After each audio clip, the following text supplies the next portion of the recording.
I believe we're at the end game, and that in fact we're going to see a crack of major proportions.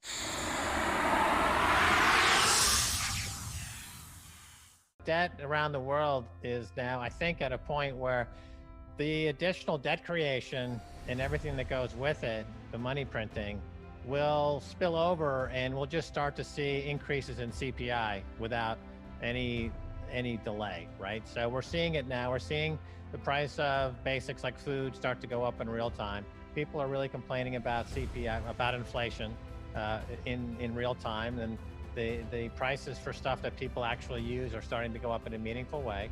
And the central banks are they've painted themselves into a corner.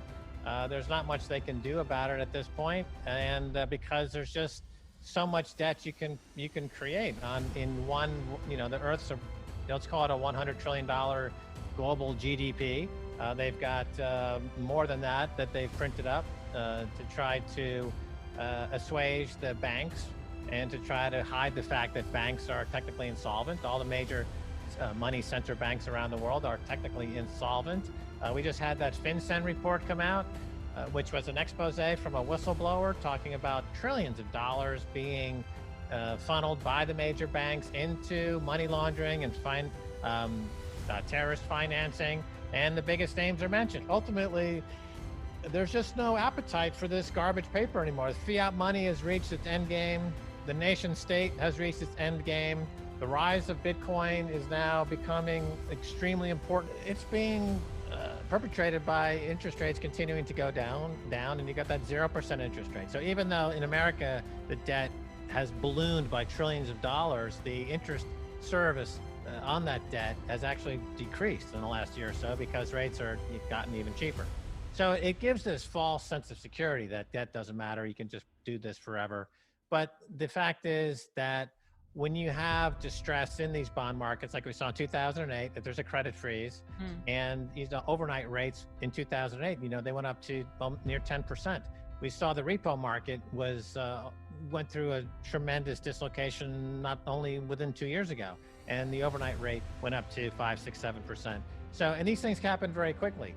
And the debt also means instability, right? If you're over indebted, that means you're not on a rock solid foundation, and it doesn't take much to cause a lot of stress. The European banks look so bad, Daniela. Their balance sheets are so impaired.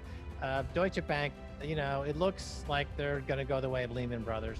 So you get a major meltdown like that in the banking sector, and now rates are now 2 or 3%, and oh my gosh, bond market's down 10, 15, 20%, and we're off to the races into a major global correction and / depression. You have inflation, deflation, and hyperinflation.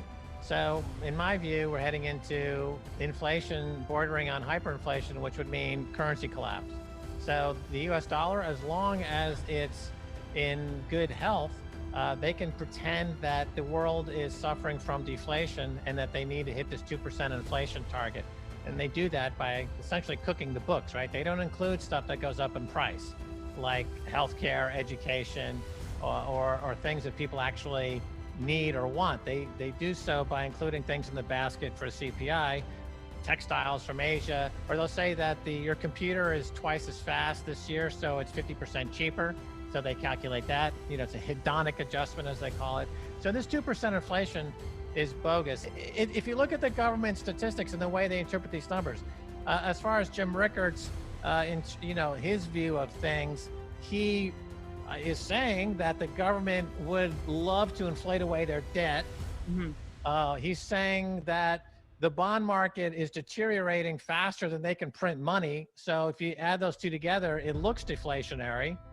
And so what I'm saying is that I believe we're at the end game, and that in fact we're going to see a crack of major proportions. And then when that happens, you end up with a currency problem, and you end up with a huge bond collapse. And so that's where I think we maybe part ways a bit. Michael Saylor is an established CEO. He's been at that company for decades.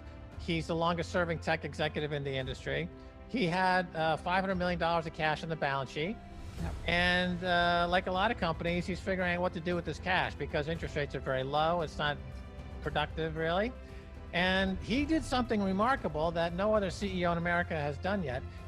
All the other CEOs look at their huge cash position and they say, you know what, we're going to buy back our own stock. Not only that, we're going to borrow money at 0% and buy back our own stock. And we're going to boost our share price. And oh, by the way, all the executives that have stock options, we're going to boost our stock option value as well. So we're going to take advantage of the Fed and their policies that I think, to be generous, you could say are rogue and destructive. That's about the nicest thing you can say about it. So, but Michael Saylor is saying, wait a minute, I believe that we're at the end game and that this money printing is going to fail to keep the genie in the bottle, and we're going to see inflation happen for real. So I'm going to put my money to work in a way that essentially takes the counter position to what the Fed is doing.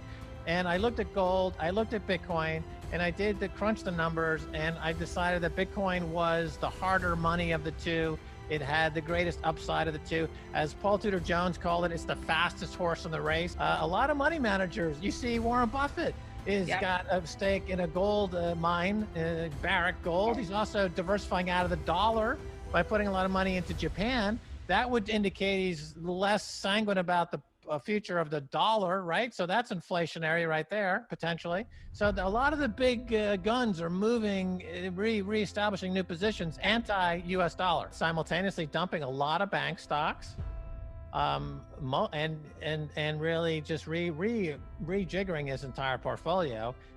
He dumped a lot of bank stocks. He got completely out of Wells Fargo. He's got maybe some Bank of America left, but they bought Merrill Lynch, and I think Merrill Lynch is capitalizing on this day trading craze. You see it, the Robinhood traders and all that other stuff. So I think the revenues, I haven't looked at those numbers, but that's probably why he still has a piece of that. But on balance, he would appear to be dumping bank stocks, which has been his bread and butter for decades. He's been really heavy into bank stocks, and American financial stocks has really been a core investment for him. Those have been dumped. He started nibbling at Barrick with a position in GOLD, gold. That's the symbol, right? And he got into these Japanese stocks in a big way. I mean, a huge way. 5% of 5 major of these conglomerates in Japan, and he's hedged his yen exposure in a way where he's essentially making a bet, taking him out of a dollar exposure. So he's going, it's funny because for a long time, Buffett would always say, never short America, never count America short, always believe in America. And yet based on his most recent activity, he is running full galloping away from America and the dollar. So with Bitcoin, we're fully invested now many years ago. It's like, as a prudent portfolio manager, that Bitcoin piece has dwarfed everything else by the fact that it went up by more than 100,000%. So, it is what it is.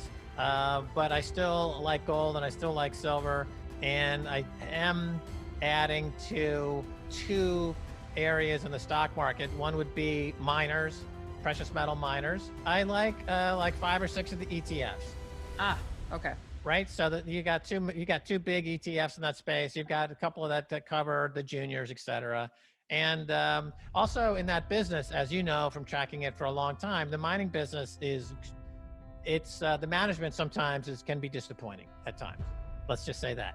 And I think having an ETF makes a lot of sense in the mining business because you need diversity.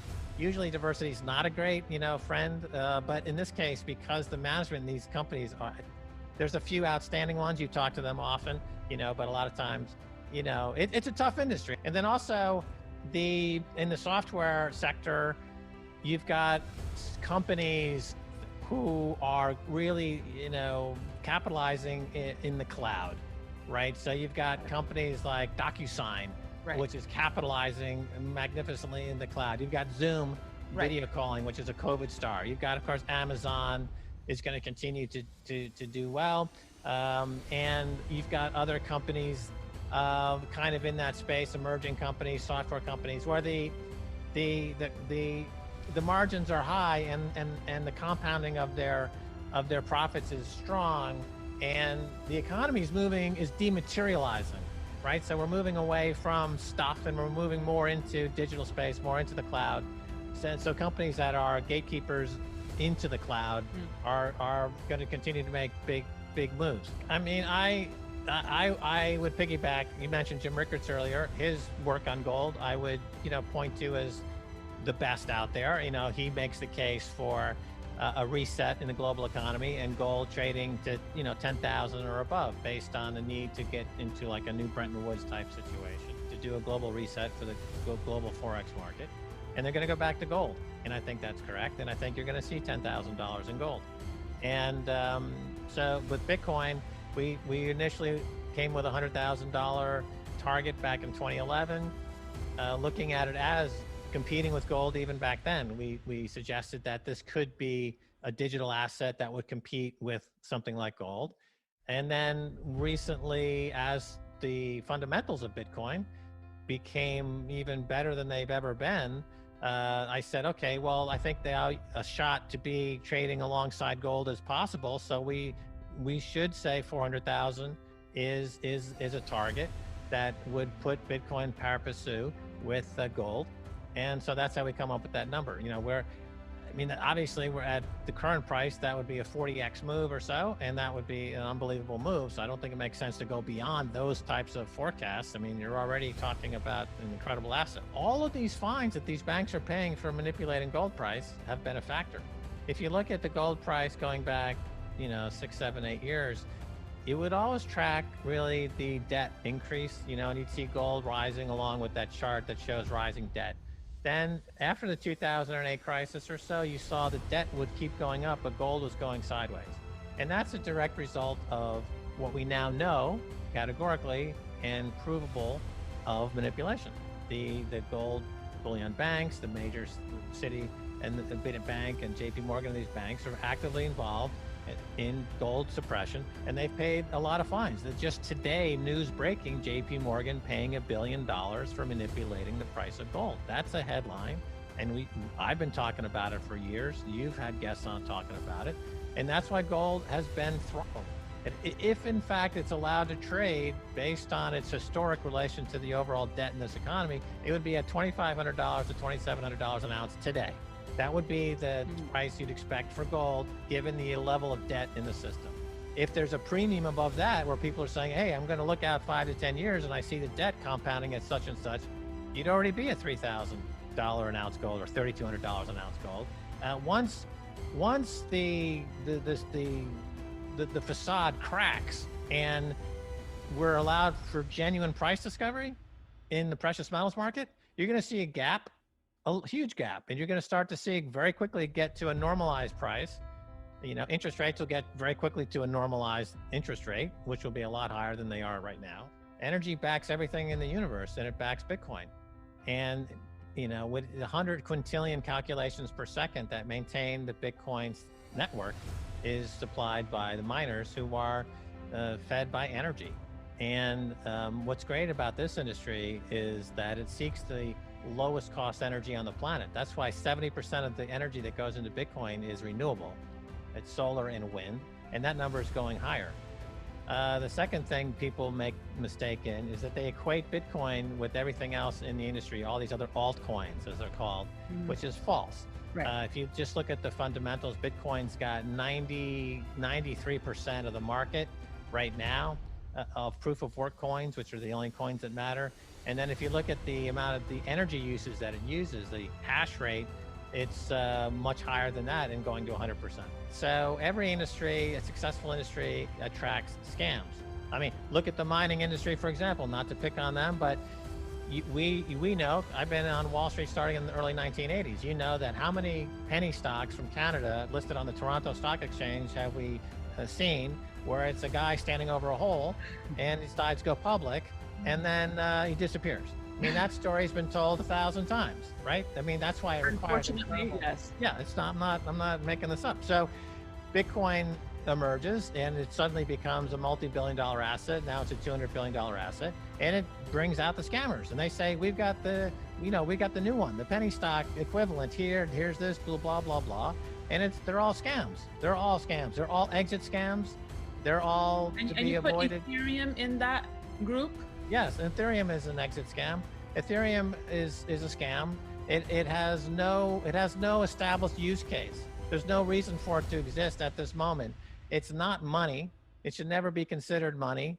It's just some software that some people use to do stuff. But I mean, I have software on all kinds of computer products and applications. I don't think of it as money. It's just software, you know.